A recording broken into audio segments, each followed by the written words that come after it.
початку війни слідчими Національної поліції, дізнавачами розпочато більше 8 тисяч кримінальних проваджень про злочини, що вчинені військовослужбовцями Російської Федерації.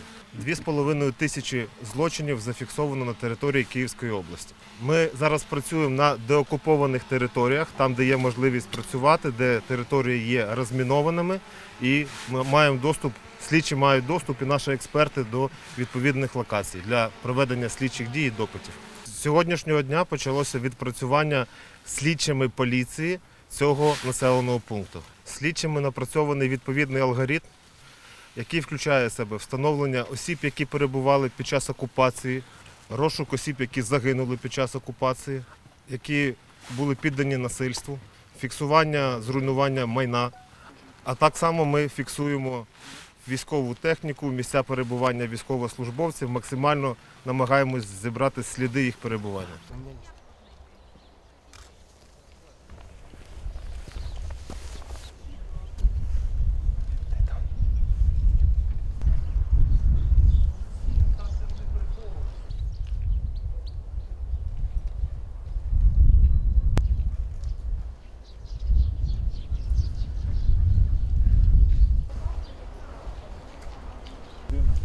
Добрий день.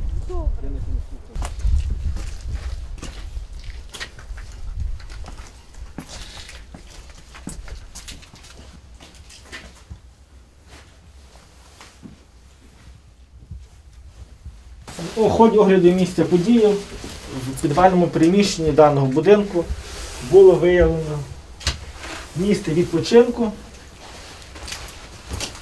ліжка, матраси, подушки, одіяла, а також залишки сухпайків та продуктів харчування.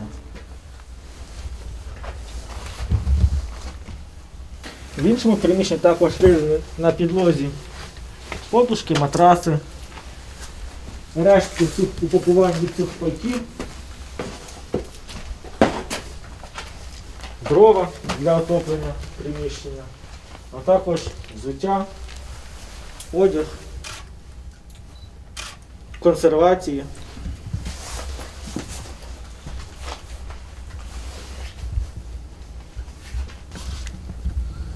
а також ампули та флакони від лікарських засобів.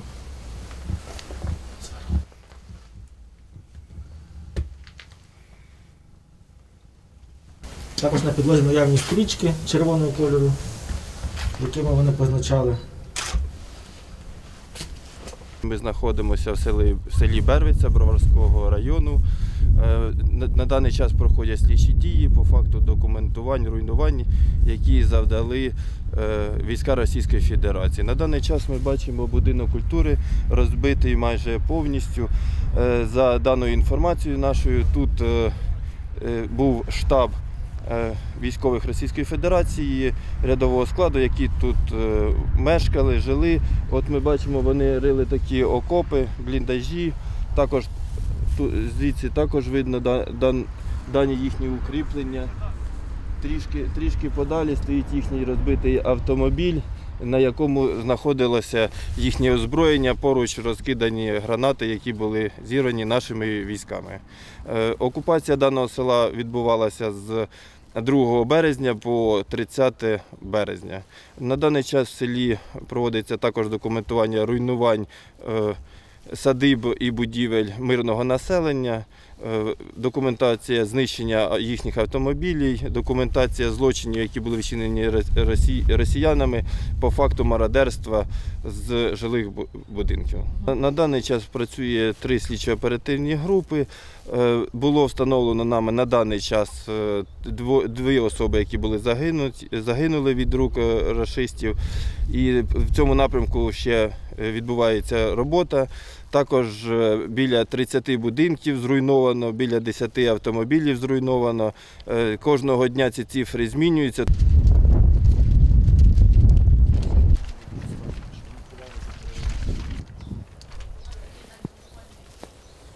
На одній з вулиць села Бервиця Броварського району, де ми можемо бачити, що стояла колона військ Російської Федерації, яка вщент розбита нашими героями-воїнами Збройних сил України. наше село є Бервиця одне із перших сіл, через яке заходили війська Російської Федерації на територію Броварщини.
Також ми вже детально розглядаємо локацію, де знаходилась колона автомобілів Російської Федерації. Тут також, за даними місцевих, російські війська ховали такі установки, як «Град», з яких наносили удари по цивільним.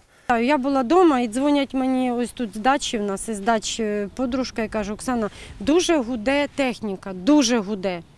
Чи вони їдуть уже до нас? Ну це за лісом, ще з Чернігівської сторони гула. Вони вже їхали до нас, пробиралися. І дійсно нас вже всіх почало школотити, що їде техніка. І коли ми вже почули, що вони отут в'їхали, це ж ревище, яке було дуже страшне. І я бігом чоловіка в коляску, і по такій ґрунтовці чуть його не загубила, і там уже подруга. Ну ми боялись, над самою дорогою у нас будинок. Ми боялися, я дійсно дуже боялася. Почали йти колони і пішли по всьому селу, танки, зупинялись між будинками, так бачите, заїжджали.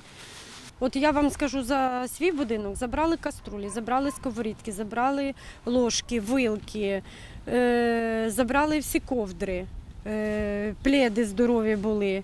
Позабирали навіть нові в упаковках, і не нові позабирали, постіль позабирали, подушки забрали. Чоловічий одяг забрали, чоловіка і сина, обув всю забрали, навіть ті, що й стара обув була, галоші, ті, що ми вдома ходили, поралися, і ті галоші позабирали.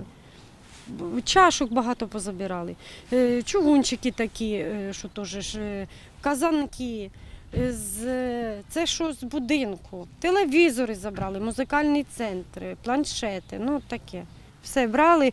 І з гаража приїм вони забрали. Чоловік купив сварку, ще перед тим, до того, як інсульт стався в нього. Сварку забрали з коробкою, в коробці прямо. Компресор теж в коробці, але коробку залишили. Мойку для машини. Так впакували, але, мабуть, ніколи не влазили, то вони коробку залишили, а мойку вже забрали. Всі ключі, все, лодки резинові, бо він у мене рибак, вудочки, ці всі спінінги, все забрали, все. Вони приїжджали, уїжджали, ні, обстріли уїжджали робити. От зрадом машину мене поставили на городі, на ті села, значить там Гоголів, оце, туди стріляли, да? А потім уїхали в ліс, тоді приїхали опять, стали під сараєм, там почали градами це ж. Вони ж то приїдуть, уїдуть. Потім я наблюдала, значить стояла ця грузова, ну, яка їх возить, то міни тут біжать, грузять міни, тут заряджають, стріляють. Це ужасно. А ми тую червону калину підіймемо, а ми нашу славну Україну розвеселимо.